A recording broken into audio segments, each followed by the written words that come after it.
Ugh, I'm getting so fed up with my hair getting long again. Hi BookTube, it's Andrea, and I am filming a wrap-up for the first time since like August, maybe?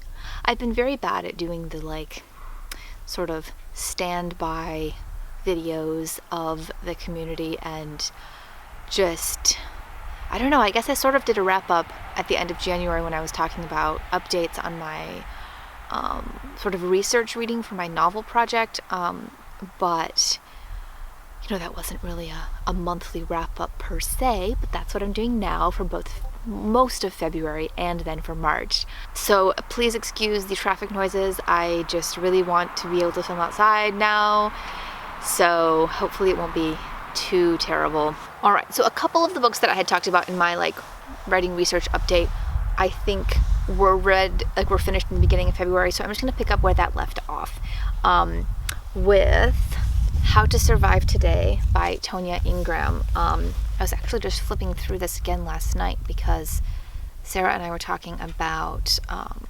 poetry. It's April, it's National Poetry Month, and this is one of the first spoken word and just sort of poets in general, modern poets in general, that I read. I discovered her back at the end of high school, I think, just on Instagram. But her poetry style is a bit different than sort of the Instagram poets, 3 sentences that aren't kind of sound a little bit like a text message as opposed to a poem. But that's a conversation for a different video. This is a more recent publication of Tonya's. She has a book called Growl and Snare and Another Black Girl Miracle, and this one just came out in 2019. But it's this really, really sweet little collection that are kind of like self-love reminder kind of things, and they're written very prose style, and there's some artwork in it as well. It's really imagistic. She really hones in on a lot of specific things, just sort of everyday life things that you can find joy in and escape in. It's not quite the level of poetry that a lot of the other modern poets that I read are, but it's just really comforting and really sunshiny. Next we have this book, which I will be pretty much just repeating everybody else that I know's thoughts about it, which is The Sound of the Stars by Alicia Dow, which was Sage's Patreon buddy read for February. And this was a YA science fiction story about a girl who has a secret library during an alien invasion, and in the beginning it was really cool, and then it just continued to go in a direction that I did not like and was getting very frustrated with, and the pacing was kind of weird, and I don't know, it was interesting. I did really, really love the aspect of a fictional band in it as well, though, and I think that while the end had issues, it was fun to just have this element of the story that was carried throughout, even if the library element wasn't carried throughout as much as I would have liked to see. I don't know, it was very cheesy in a lot of ways, and just the relationship that was the focus of the story I did not like. But it was certainly nice to share that reading experience with a handful of other people. Then I listened to This Is What I Know About Art by Kimberly Drew, which was an hour-long audiobook, part of that Pocket Change Collective series that Alok Vaid Menon's book is from, the Beyond the Gender Binary. And I had just listened to that a couple of weeks before, and so I picked up this one, and it was just the author talking about her experience working in art museums as a Black woman and about art and creativity in general. Super, super sweet. I listened to it all in one go. And then I read Second Nature by Alice Hoffman, which was for Bert and Sean's My So-Called Book Club, the 90s book club that they have.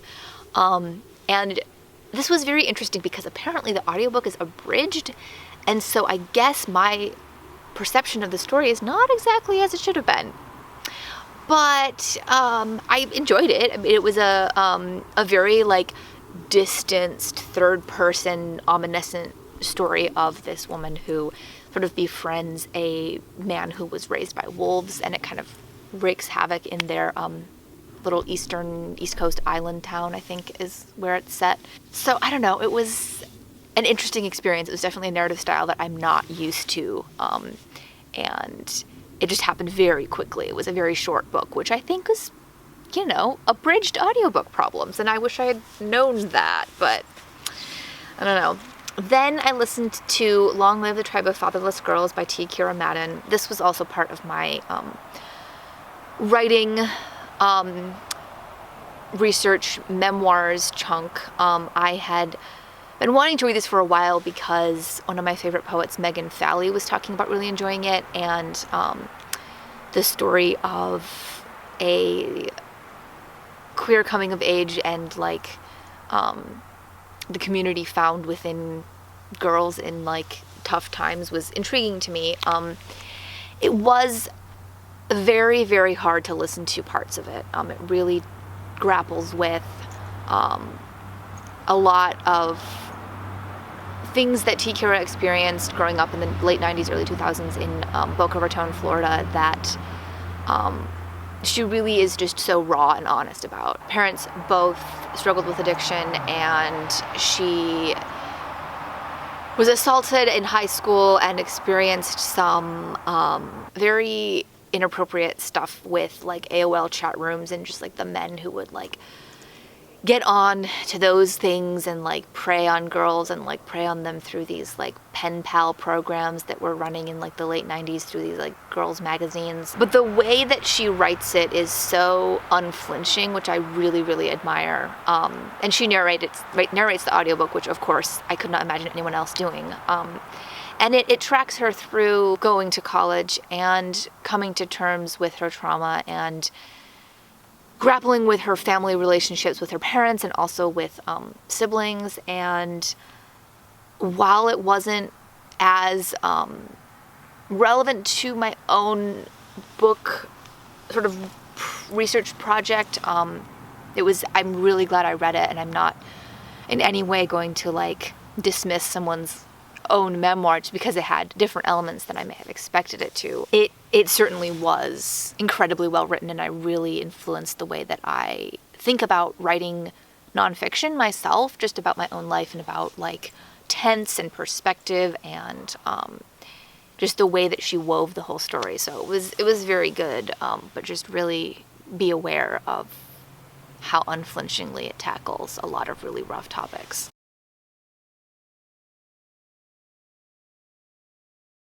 Then I listened to Concrete Rose by Angie Thomas. This is the prequel to The Hate U Give, which is about Star Carter's dad, Maverick, when he is a teenage dad, and he's just trying so hard, and a very endearing character, even though you can really see his just his consistent struggling to do the right thing and care for his child. And it was just the way that she really just got in his head was so well done, and I really liked the audiobook narrator as well. He really put a lot of good inflection into the dialogue and into just Maverick's own thoughts. And then I listened to Last Night at the Telegraph Club by Melinda Lowe. This I talked about, I think, at quite a bit of length, as well as with the last two in my birthday vlog. But this was the story of Lily, who is a Chinese-American high school senior in 1950s San Francisco, and she discovers the world of underground lesbian bars and has to grapple with her burgeoning feelings for another girl that is in her class, and reckon with that, as well as with her place as a Chinese-American girl during the Red Scare. And it was so detailed. It was so well written. It was definitely slowly paced, and there were some interesting insert chapters about Lily's family that I felt kind of pulled me out of the story, and I was kind of wanting there to be more of a connection between the present day narrative and between the older chapters. But it was just so immersive. So many beautiful food descriptions, just the clothes, the atmosphere, just the research that Melinda Lowe put into it was just incredible. And it was, of course, so sapphic, really getting into the butch femme culture of the 50s, and into the whiteness of that as well, and into the way that Lily is treated as a Chinese American girl in those spaces. I did really wish that they'd gotten into the Red Scare more, because I kept kind of waiting for Lily to confront, just to have a conversation with someone, or just somehow come to understanding that, like, communism isn't inherently bad, and, like, she was just sort of confused about the whole situation, and it was never really resolved super well from what I can remember, and so I was just kind of hoping for it to, like, push a little bit more into that. But overall, it was a great listening experience, and I really wish that there would be a sequel, because the end really left me wanting more of what the sort of epilogue was showing. Then I listened to Everything Leads to You by Nina LaCour. This was just because I wanted a really fluffy, escapist sort of book, because I was extremely stressed out about school and did not want to have to. I was going to listen to Firekeeper's Daughter and was like, hold on, I don't want like a thriller story right now. I need something a little more chill. And Everything Leads to You did end up being a sort of mystery, but it was very sweet and relaxed and fluffy and a little bit unbelievable, honestly. And maybe that's just because I am not a wealthy person living in Los Angeles, but it just, I don't know. It follows this girl who's like, she's 18 and she's working on movie sets, and I was just like, really? It just didn't quite make sense to me. But, like, she and her best friend are solving this mystery of this actor who died and, like, has this long-lost family, and I like long-lost relatives tropes. At least I used to. In high school, I had a book with a very prominent long-lost relative trope in it. But, I don't know, it was fun. I definitely liked We Are Okay and Watch Over Me More from Nina's books, just because I can just see her writing has grown and become more nuanced. I can't tell when I finished these things, but we'll just talk about 1919 next. Eve Ewing's poetry book, it's Ewing. Yeah, Eve Ewing's poetry book about the 1919 Chicago race riots, the most intense of the riots comprising the nation's Red Summer. So she explores the story through sections of a book, or a report, from 1922 that was kind of studying the riots, and she incorporates photographs as well into these poems. I listened to the audiobook on Hoopla as well as reading along, and she narrates it, and it was just fantastic. It's only an hour long, so I would highly recommend it, especially because she reads it in a way that's like, sometimes I think poetry is hard for me to grasp when I just listen to it, but she reads it in a way that, for me at least, was like, it was very steady, and it was very, like, absorbable, even though I was reading along with it. But, of course, that varies so much from person to person. And then I listened to Disability Visibility, edited by Alice Wong, which is, the subtitle is First-Person Stories from the 21st Century. This was Sage's Patreon pick for March Buddy Read, and this was so much more universally loved than The Sound of the Stars. I learned so much from this and was so blown away at the amount of diversity in it, like, not just specifically in the fact that it was so intersectional between people who were talking about their disabilities that were also across the board, but also with so many people of color and queer people, but also just, like, the types of essays they were, because some of them were, like, actual essays that were written, I think, for the book, and then some of them were essays that had previously appeared elsewhere. Some of them were, like, a bit more experimental and poetic. Some of them were, like, transcriptions of TED Talks or podcast interviews, and they were talking about so many things, just from designing clothes for queer and trans disabled people that are, like, size inclusive and texture, and just, like, hand making these pieces, to being a blind astronomer, to the idea of crypt time. They were just all so vibrant and so interesting, and I would really, really recommend reading or listening to it. Then Sage and I buddy read Stay and Fight by Madeline Fitch. I had never heard of this book until they were talking about it in their March TBR, and it immediately grabbed me. It is this story of these three women who are living in Appalachian, Ohio, just completely off the land, and there's this woman named Helen who moved there with her boyfriend, and then they broke up and she stayed behind. And then there is this lesbian couple, Lily and Karen, and their son Pearlie, who kind of forces them to move off of the land trust they were living on, because this land trust is very turfy and weird and doesn't let them have a son. So it was like this, that kind of drove these three women together to live off the land. And they have this very eccentric neighbor that they also are working with, and they're just very isolated and facing the sort of trials that come with that, and come with having a pipeline right by their property. And so we have Helen and Lily and Karen as the narrators, as well as Pearlie, who is 7, I believe, during the majority of the book.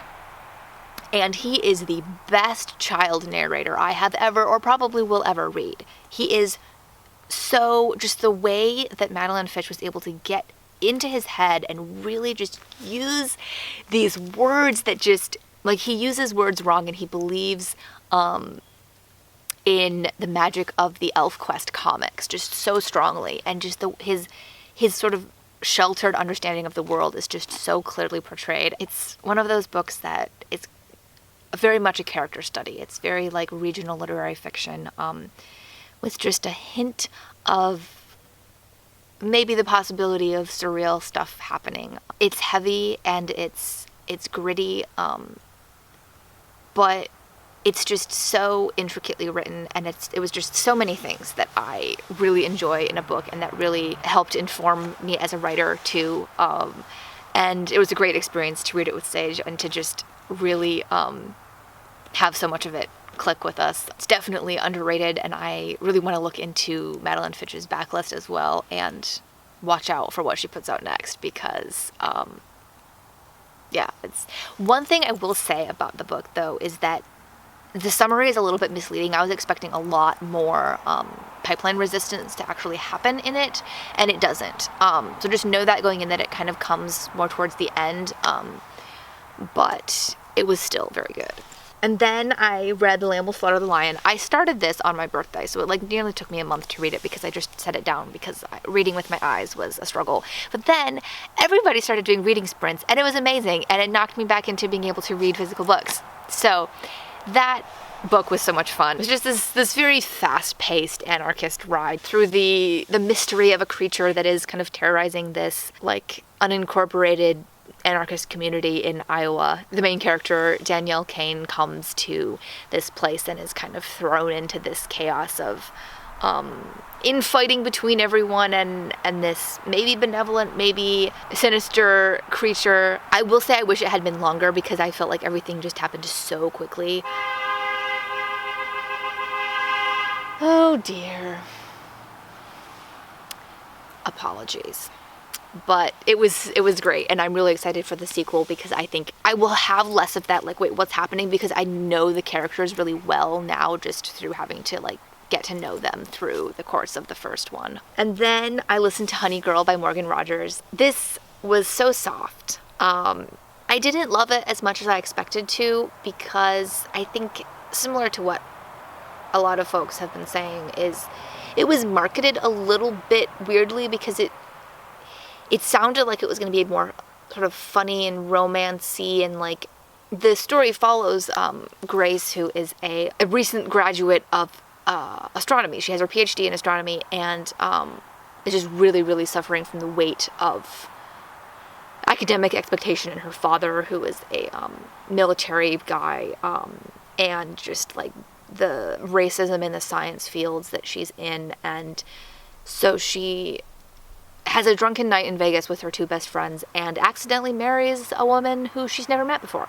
I thought that she was like gonna wake up next to her, and like immediately this sort of accidental marriage plotline was gonna like start rolling, and that's not how it happened. Like, she doesn't meet her wife until a little later on. But it's really just this like really tender, slow character study into Grace and into her relationships with the best found family, the best friends. That was my favorite part, that just this this incredible community that she has, and just through her relationship with her parents and with her wife, and just the pressure that she had put on herself. It's a lot heavier. It's not super funny. The pacing and a bit of the repetitiveness of it was kind of rough for me to get through, but I still would recommend it just if you understand that that's the kind of book it is going into it. It will make you miss your friends. Hi. Okay. My camera card is full now. I did not expect that to happen. I only have one more book to talk about, which is Ordinary Time by Nikki Mayu.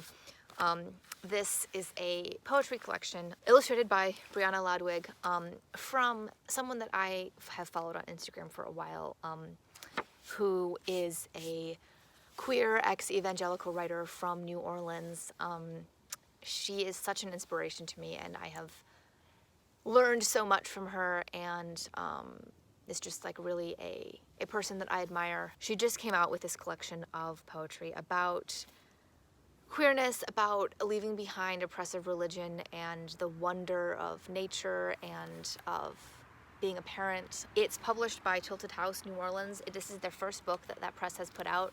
They have a journal, and I think that they're hoping to start putting out more books as well. Just loved this. There was a lot of things that I really resonated with, just from my personal experience, and also just the such clear imagery that she uses is just, like, there's one called The Fourth Generation Monarchs Praise the Ancestors Before Their Migratory Return. There's a gay retelling of Ruth and Naomi.